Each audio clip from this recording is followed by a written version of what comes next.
Hello class, welcome back to GE 101 Speech. This is PD and I hope you have been doing really well. Um, okay, why don't we just get started? Let's go over the quiz from last week.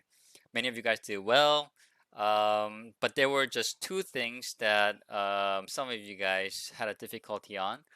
The first one is that many of you guys put that you can build curiosity by showing a part of something. This is true, and we will talk about it. However, in class, we talked about rather building curiosity by saying something that people don't expect. Number two, an example of this is violence in the world. Overall, violence in the world has been going down, right? Which is not what people expect. But if you say that, then that gets people interested. So number two, when I'm talking about violence in the world going down, I'm talking about the chances of you encountering violence. Is going down because the population is going up. Well, I hope that made sense. And please do let me know if you have any questions or any comments. Let's go to the sketchbook. Alright, so last time we ended with tools, but we didn't finish everything as far as tools for speech is concerned. So today we'll talk about the last part, revelation. Revelation is to show something to someone. Okay, and the first one is wonder walk. Wonder walk is taking someone on a journey of wonder. Okay, so here's an example. When I was a child, I made a rocket ship out of Legos. Okay, so that's a low wonder, not very interesting, right? And then I can say, but later, too, um, I when I entered elementary school, I made a rocket ship with toothpicks and marshmallows. And then it's like, oh, that's a little interesting. And then when I was in high school, I made a rocket with compressed air that could actually fly. Let me show you the video. It's like, oh, interesting. And now, let me show you the NASA rocket that I'm working on. And we're going to go to Pluto with this. And the wonder keeps going up. Okay, so this is a wonder walk in which you take them through 1, 2, 3, 4, and every time you go to the next number, you're increasing the wonder. Okay, so that's wonder walk. Um, you want to answer the question, why is this interesting? How did you get there? What mistakes did you make along the way? Um, Yeah, and as you do the slides, don't be afraid of silence because sometimes the audience needs time to kind of absorb, what's going on. Next one is demo. If you actually have a product that you want to show, then you can bring the product. So you can do an introduction, you can give the background and the context and the story, and then you can show them your product. So Michael Pitchard, what he did was he created a water bottle. And this water bottle was really special because it was a water bottle that could filter bad water into clean water. And he showed the water bottle to the audience and he brought out a water tank. Okay, yeah, a water tank. And in the water tank, he poured dirt, he poured sewage, and he also put in rat poo inside. And then he stirred it up. And then he took out a jug of water, dirty water, right? And he poured it inside this bottle. And under the bottle, there's this pump that can come out. And then he pumped it a couple of times to filter the water. And then after that, he poured this water into a glass cup. And guess what he did with it? and then he drank it. He drank the water. Okay, and that was a pretty cool demo. Um, and then after you give the demo, then you can talk about the application, which would so it's kind of like a ending that you can do with the demo. Lastly, you can do dreaming, which is you are taking the audience to dream with you. So if you have a dream of going to Mars, then you're helping them dream together with you. Dr. Martin Luther King Jr., who was a civil rights activist, said this is a very, very famous speech. He said, "I have a dream that my four little children, who are black, will one day live in a nation where they will not be judged by the color of their skin, but by the content of their character." And so his dream was that his own children could live in a nation that is not racist and that they would not be judged according to their skin color, but by who they are on the inside. So that wraps up tools for speech. Um, so let's go on to the next thing, which we will talk about for the rest of this lecture, which is the preparation process. Okay, what's involved in the preparation process? And we're going to talk about visuals, scripting, practice, and opening and closing. So the first one, visuals. Visuals are photos, graphs, animation, video, or demos. Um, but one thing is that, a lot of people use visuals, but you have to be careful about using visuals. And just because you use a lot of visuals doesn't mean that your speech is going to be good. In fact, if you have bad visuals, it's better not to use bad visuals. Um, then yeah, then bad things are going to happen, right? So if you have visuals, you want to have good visuals, because the problem with visuals is that as you are talking, as you're giving the speech, and maybe there's a screen behind you. The problem with visuals, and maybe it's a good thing and a bad thing, pros and cons, is that at first people are paying attention to you, and so you're connecting with the audience. But once you put the visual on, then their attention is focused on the visual, and they're trying to listen to you at the same time.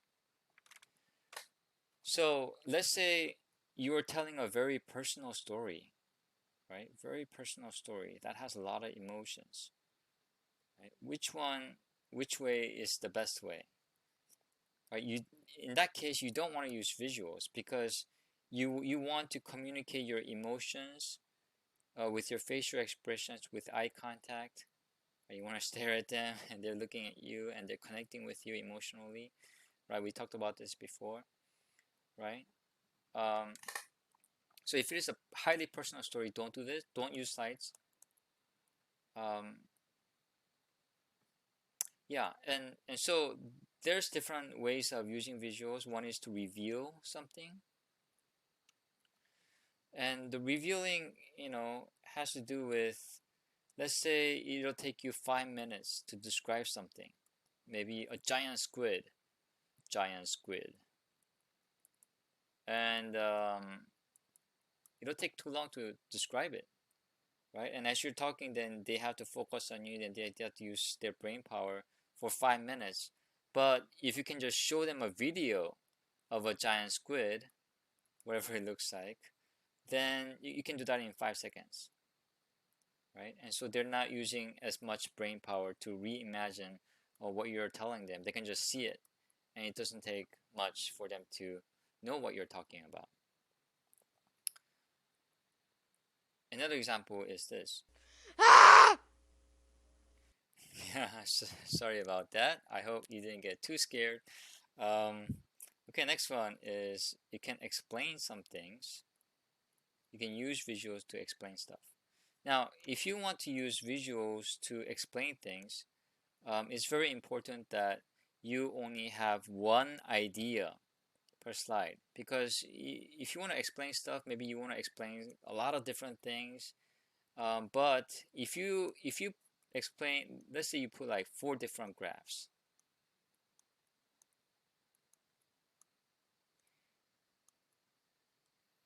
the audience, they have a limited amount of space in their brain, and they're gonna be trying to they're gonna focus on the graphs. What does this mean? I'm trying to figure this out and this out and this out.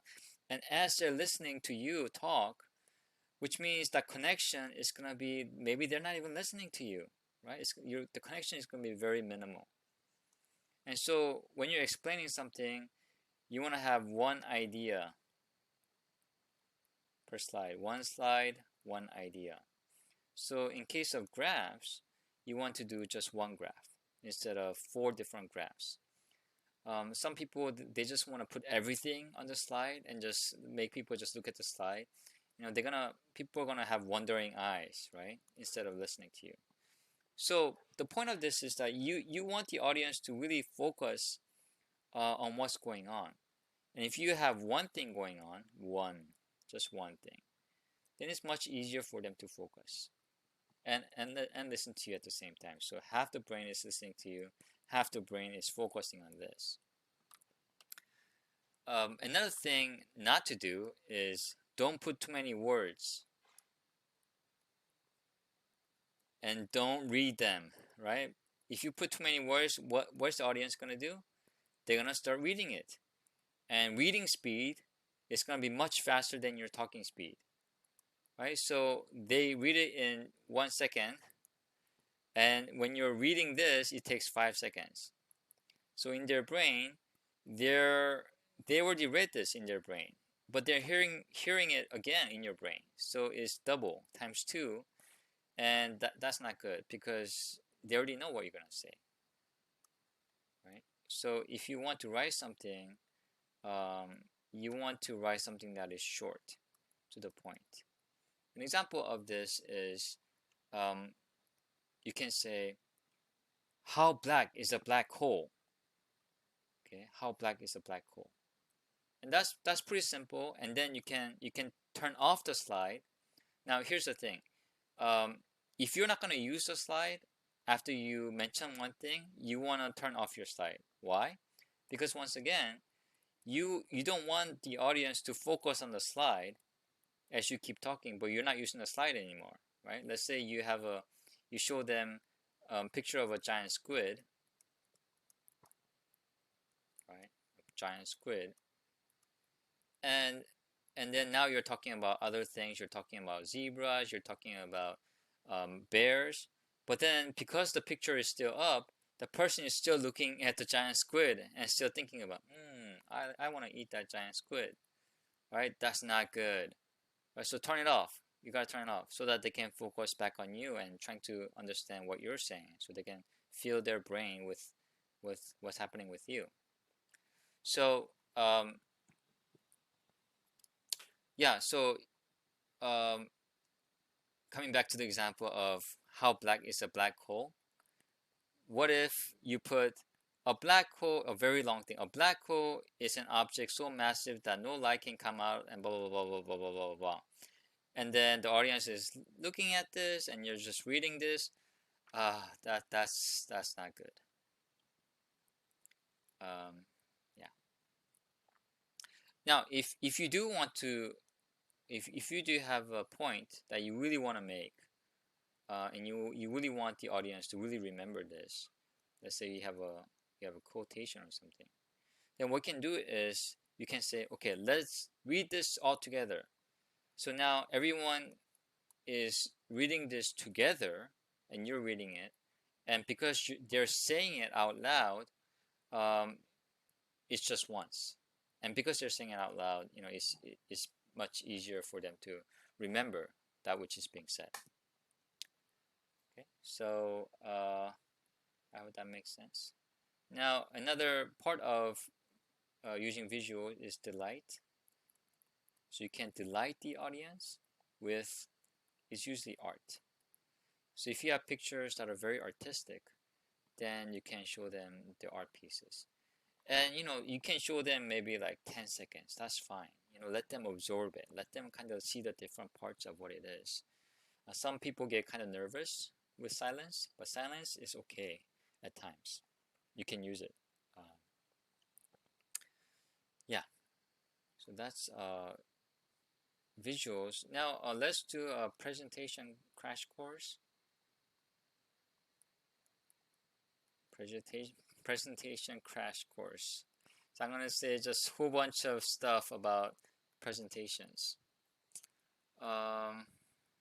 Yeah, so first of all, most monitors and most projectors, their ratio is 16:9, right? But if you use PowerPoint, the initial setting is 4:3. And so if you do the projection using PowerPoint at the default settings, it's only going to fill this much. And you don't want that. So you want to change your settings to 16:9 in your PowerPoint. Okay. Don't use templates because a lot of people are familiar with templates. They've seen it before, and you don't want your speech to be something that someone's seen before. Another thing is photos. Photos should be full screen, so you should take the entire space. However, a lot of photos are 4:3. They're about this size. So if you want to put a photo inside this, then you need the background. You need this part to be black. Now, some people leave this white, and then that's very distracting. You cannot focus on the picture itself. Okay, so make the border black.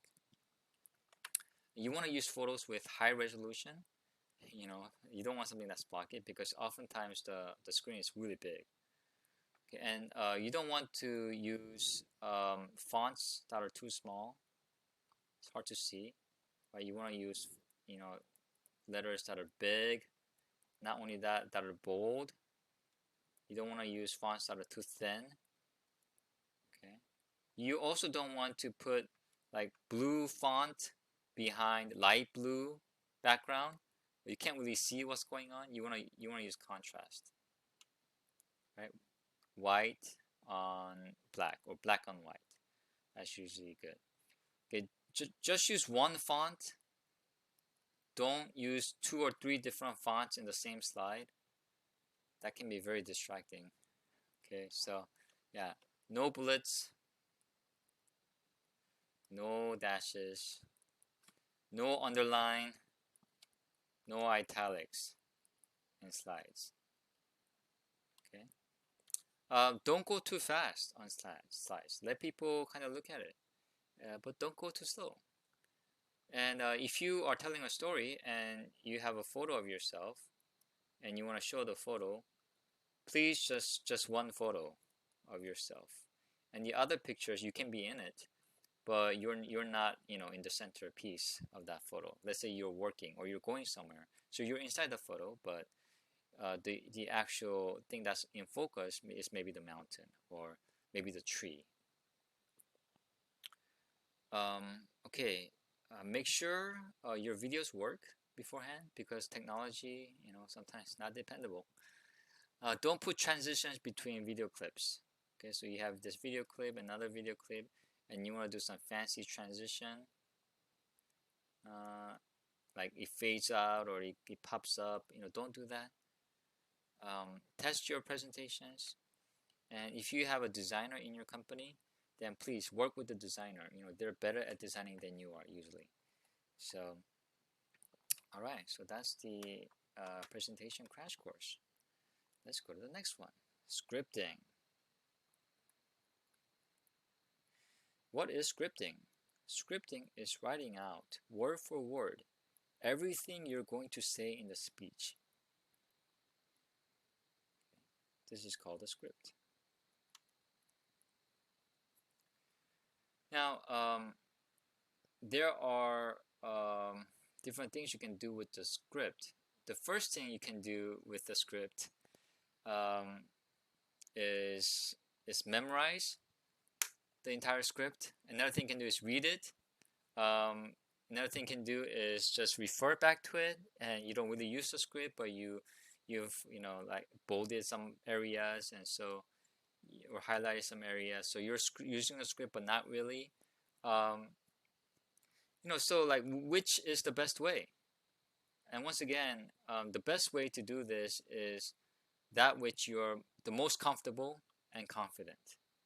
So the important thing is you have to be comfortable and confident.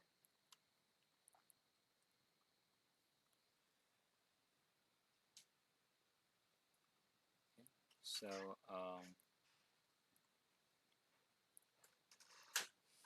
yes, okay, yeah. Sorry about the pause. I'm looking at some things. It didn't go away. Okay, so um, this is very important. Okay, so what can you do with the script? You can read it. You can read your script. Um, Now, there are some pros to this. You can manage your time.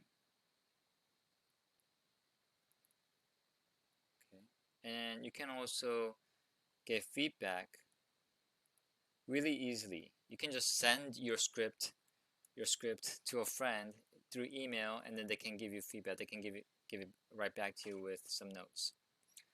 Um, but the bad thing is that you can lose connection.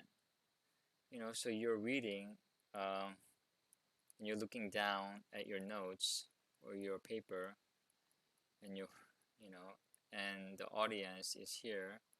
And remember, connecting with the audience is a very, very important thing in a speech. And so, but you can really lose your connection because you're not looking at them. And so, one of the advice is that if you want to read your script, after every sentence, you're looking up and you're connecting with the audience. You actually want to look at the audience as often as you can. Um, so you may lose connection. Now, if your main focus is the slides or the visuals, and you want the audience to just look at the visuals, then reading your script is actually okay, right? Because they don't have to focus on you. Now, scripting can also be good. Reading the script can also be good if you're a great writer, right? You're really good with words, and so reading is much better than just saying it. And so, yeah. So, what to do? Try to be very familiar with what you wrote. You want to read it, at least like 100 times, so that you know where everything is. And if you practiced it on paper, you want to use the same paper when you do the speech. If you use a computer monitor, you want to use the same exact computer monitor, right? Don't change it up because you want to become familiar not only with what's on the script, the actual letters, but you want to be familiar with where everything is. So the width of the paper and where everything is, maybe it's here on the left side or the right side. That's important too. And you need to know that, right? To become familiar with it. So use the same one. Don't change it up. And so, if you become so familiar with it, then sometimes what you can do is you can read this and you kind of know what the other sentence says. And so you can look up and make eye contact as you say the next sentence. Yeah, so that's, and if you're brave enough, you can just, skip some parts because you practice so much and you're familiar with it. Okay. With the script, another thing you can do is memorize. Yes, memorize it. Memorize your speech. Memorize your script. Okay, how long does it take? If you're doing a 10-minute speech, it'll take you 3 to 4 hours at least to memorize a 10-minute speech. Now, humans are actually really good at memorizing. We just don't really use that ability these days. But yeah, it's not as hard as you think. Now, if you memorize it, um, can can they tell? Can they tell that you're memorizing from a script? Can the audience tell? Usually the answer is yes. They can actually tell that you memorize the script, because as you are saying the script, your eyes try to remember what it looked like, and so your eyes move, and sometimes you sound kind of funny, right? So um, they can usually tell, but not always. It depends. It's like, what do you mean it depends? Now, okay, so here's the freshness. Fresh.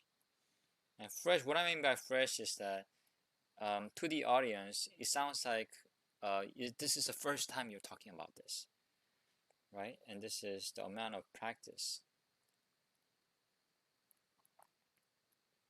Now, if you took 3 to 4 hours to memorize it, and then you want to try it out on your friend, it's your first time talking about it. It's your first time telling your friend, giving your speech to a friend. It's gonna sound very fresh. First time, second time, third time, it's like really fresh. But the more you do it, you're going to start sounding robotic. You sound like a robot, and people can really tell, hey, you're using a script. I can tell that you're using a script.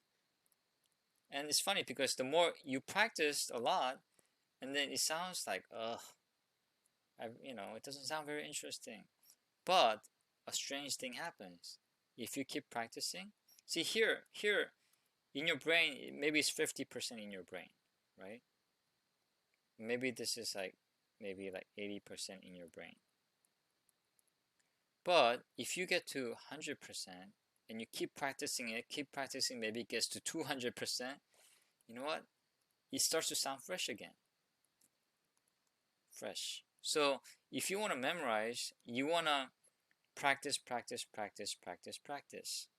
so that you can get to a point where it sounds fresh. Now, how do you know if you got to this point?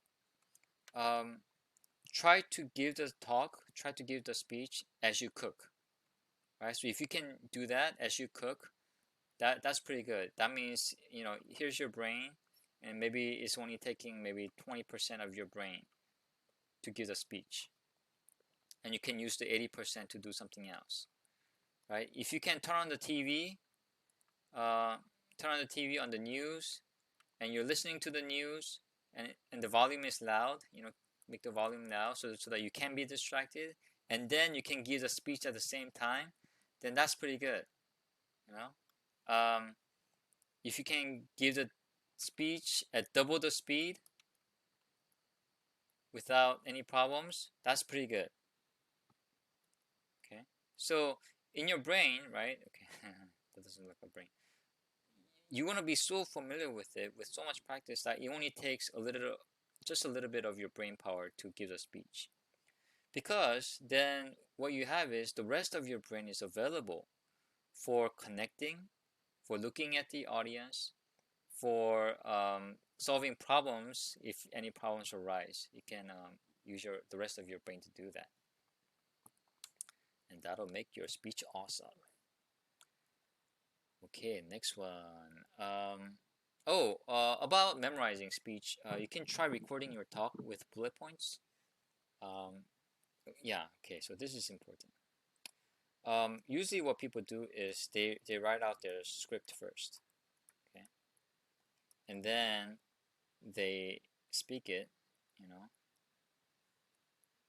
and then they record it. Now, if you do it this way, sometimes it doesn't sound very natural. It sounds a little weird. And the reason why it sounds weird is because written language is very different from spoken language. I can't write on this. Spoken language. Okay, so it's very different. So the way you can avoid that is, if you have an idea, just have several notes several bullet points in your head, or you can have a on a paper, and then just record your what you're saying as you try to make a speech out of this. Okay, and then from what's recorded, make the script, and then you edit. If you do it like this, it's gonna sound very natural. It's gonna sound like you're talking to someone instead of reading something. Okay, and you really want to talk to you want to make it sound like you're talking to the other person. So this is just a suggestion that you can try. Now here's the last thing you can do, which is no script. No script. It's kind of like jazz, right? You don't exactly know what you're gonna say. Now that doesn't mean this, okay? It doesn't mean that you don't have points. Okay, you do need to have points, maybe several points, just in your brain, right? And some people think, oh, no structure, I can do whatever I want. No, you need to have structure. Okay, you still need to have structure. And some people think, oh, no script, I don't need to practice, no preparation. Okay, you need to prepare. Prepare. You need to prepare. So you need to have points, you need to have structure, you need to prepare. Even if you don't have any script. Okay, what's the good thing about having no script? It sounds very fresh. Very fresh. And it sounds very real.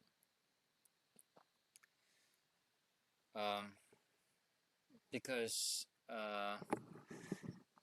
there is a difference between no script and no preparation. Yeah, I said that before. Okay, which is best to do? Which way of doing speech is best with this method? Stories. Stories, yeah. Because you can tell a story 1,000 different ways, right? But you know the story. You know the details of the story. So you don't really have to write it down. Now, what can you do? If you're going to do stories, let's say you tell this version of the story, version 1, you tell another, version 2, version 3, version 4, version 5, right? If you want to practice, just keep telling the same story over and over and over and over and over again. Because if you keep doing this, every time you tell a story, it's going to be different. It's a little different here, a little different there, a little different here, a little different there, a little. But what's going to happen? This is very strange, but this is what happens. If you keep doing this, eventually your brain is going to organize the story into the best story. Okay, which is strange, right? That's really strange how your brain does this. But that's what's going to happen. And also you become so familiar with the story that you can move things around in your brain as you're doing it, right? So that's why you will end up with the best story possible. Now that doesn't mean that it's really really different every time. No, it still has the same elements, right? It still has the same points. Maybe they're in different order. That's fine, but it still has the same kind of elements to the same story. So yeah, one thing to watch out is time, because as you guys can imagine, if you don't have a script, you can really go over time. You're given 10 minutes, and then you can go 15 minutes very easily. So when you're practicing and telling your stories, you have to use a stopwatch and make sure that you're within your limit. Okay. Next thing with no script is, some people use slides. Let's say they have, slide 1, slide 2, slide 3, slide 4, slide 5. And then let's say the person's, oh, let me tell you about this, then let me tell you about this. and then the person forgets. So, uh-oh, I forgot what I need to talk about. And so he clicks to the next slide. And when he looks at the next slide, it's like, ah, that's right.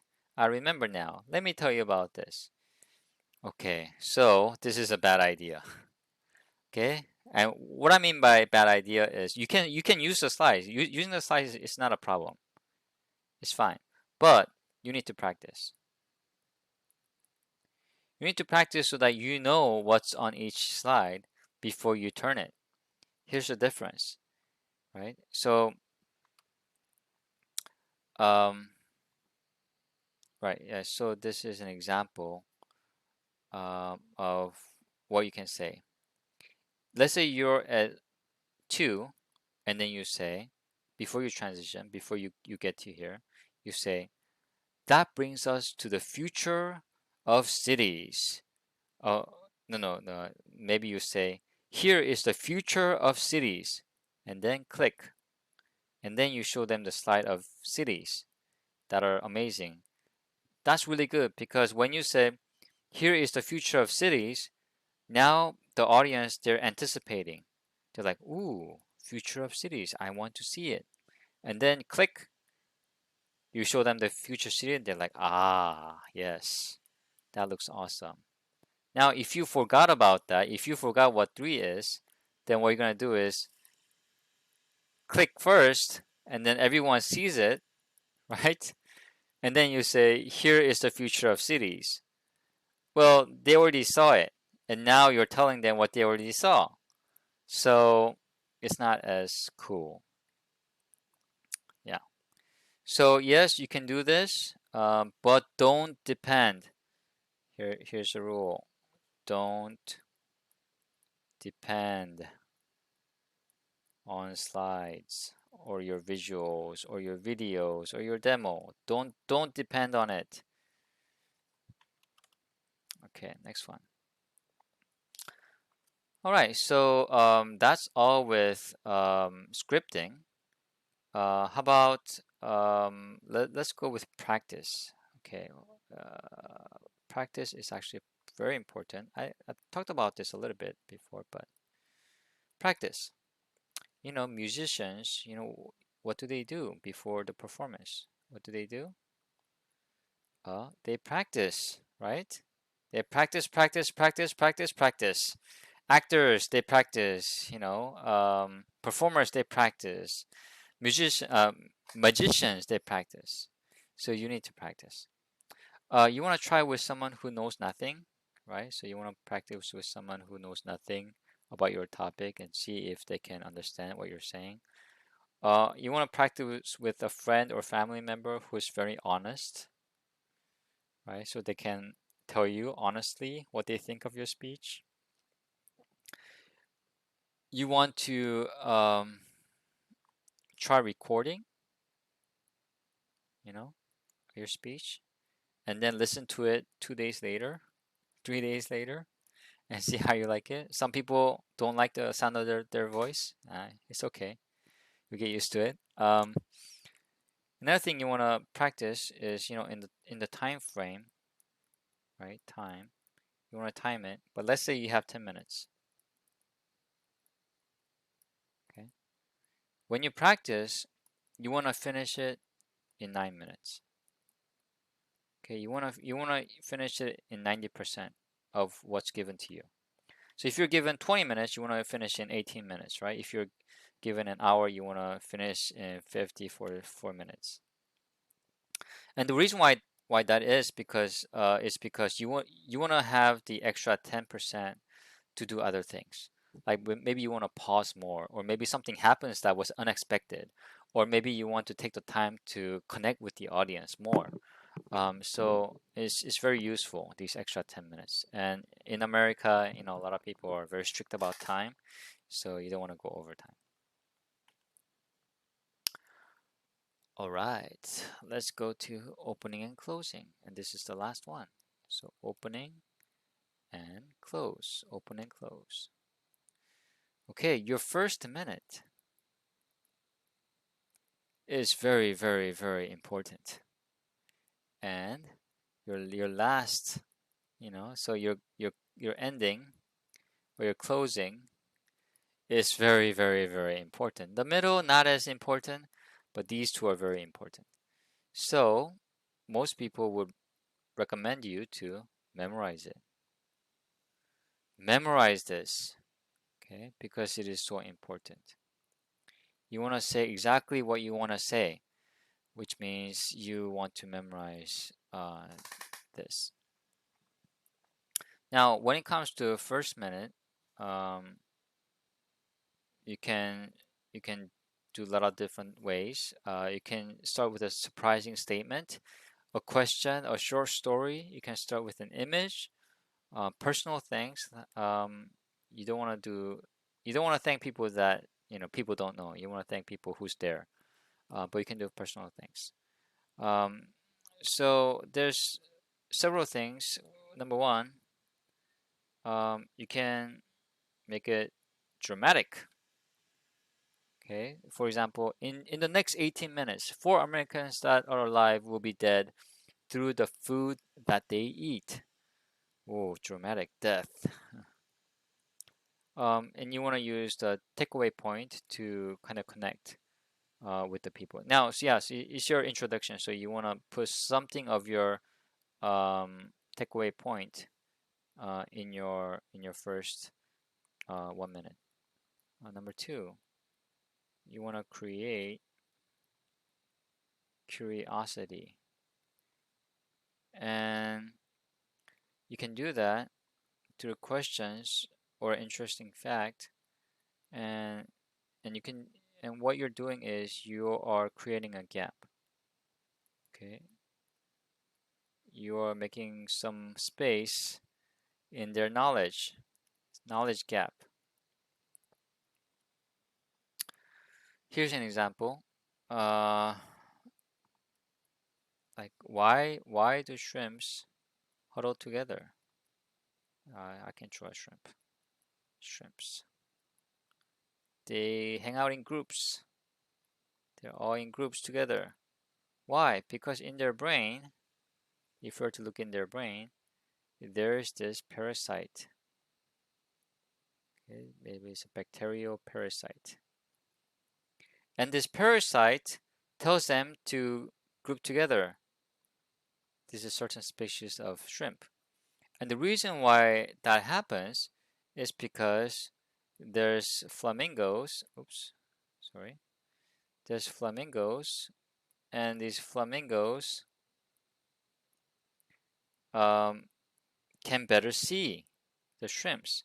And if the flamingos can better see the shrimps, then what can they do? They can eat the shrimps. And the shrimps go uh, in the stomach, and in the stomach is the place where this parasite can multiply. And so that's the reason why some shrimps, they hang out together. They like to group together, right? That's so, there's a knowledge gap.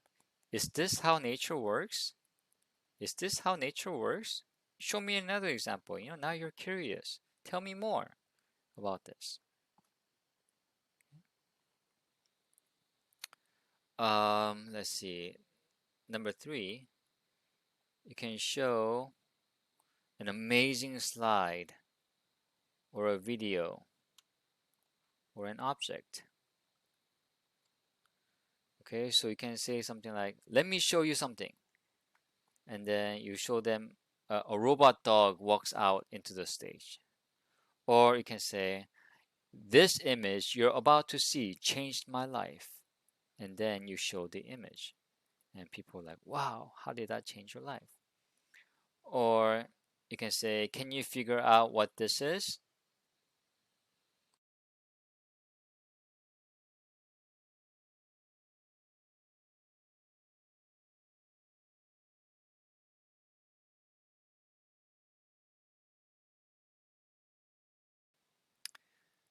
Yeah, so it's close up, it's abstract, you don't know where it is, but looking from far away, you can see that it's a picture of a face, right?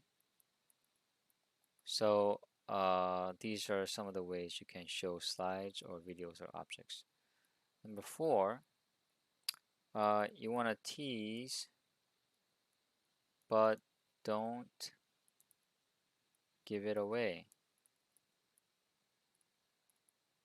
So this is the one where like showing them just a little small part of a machine. Maybe you're showing them a robot leg, but you're teasing them. You're just showing them a little bit of it, and people are thinking, "Ooh, I want to see more. Tell me more." Right? Or another example is, let's say you're talking to a child, and then you ask the child, "Hey, you want to go for a hike? We'll go on a beautiful mountain." And then the child says, "No, I'm not very interested." Instead, you say, "Hey, you want to go somewhere special where you can throw a paper airplane and there's so much space that it's gonna be able to fly for a very, very, very long time. Do you want to go there? There's 5 miles of empty space that you can throw an airplane to on top of the mountain." Now, if you say that, you know, the child might say, "Yes, that sounds awesome." Okay, so that's an example of a tease. Okay, so now let's talk about ending, and we will end with the ending. Ending. Okay, don't end with, "Well, my time's up, so I'll end," or, "Oh, that's all I have to say, so the end," or, "I want to thank this person, that person, I want to thank that person, this organization, the end." Um, Now you can thank the audience, but maybe very short. "Thank you," and thank the audience and close. That's fine. You don't want to close with say a video, right? You want to come back to you, the person. You don't want to, because if you end with a video, right? It's very impersonal, right? It's a thing. You want to end with a person, okay? With a connection. You don't want to say at the end, "Please fund my company. Please give our company money. Okay, please donate money to our organization." You don't want to end like that. Now, there are several ways of ending. One is camera pullback.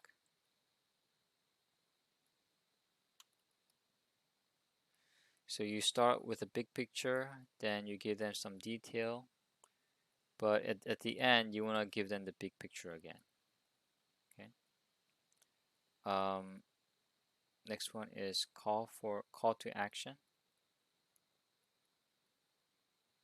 Action. So, for example, the things you have in your house that you never use, please give it away to other people for free, right? So you're asking them to do something. Next one is personal commitment. Oops, two M's. Oh, hard to write. Sorry. Personal commitment. Okay. Personal, personal commitment, which is a call to action, but for yourself.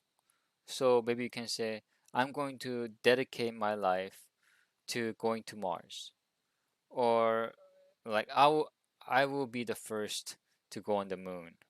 Okay. Another thing you can do is values and vision. So you can say, um, "My vision is to give a bottle of Coca-Cola to every single person in this world. I want everyone in the world to have the experience of drinking Coca-Cola. Let's make that dream become a reality." So you're inviting them to your vision, although they don't have to, but you're inviting them anyway. And the last one is summary, where it's kind of like this. It's kind of like this one, but you are really summarizing everything that you've said. Um, and it's like the last paragraph of an essay. So you've said this, right? But you want to kind of summarize the whole thing. Um, for example, how do we make people pay for music? Maybe that's the wrong question. Maybe the question is, how do we let people pay for music? So maybe that's your takeaway point. So, what did they talk about here? Maybe people focus on, um, the uh, pushing people, like, you gotta pay for music, you gotta pay for music. Rather than that, is like, how do you let people pay for music? So how do you make paying easy? How do you make um, paying for things easy online, right? And if it is easy, then people will do it. So maybe that's the main talk. But you've summarized that in one sentence, or you can do two sentences, or however you want to do it. You just want to um, yeah, summarize the whole thing. Well, that's it. So I'm going to end in a way that I'm not supposed to end. Well, this was shorter than last time, so I hope you guys enjoyed it. And please do your homework and make sure that you sign up for the presentation. All right. Have a great week. Goodbye.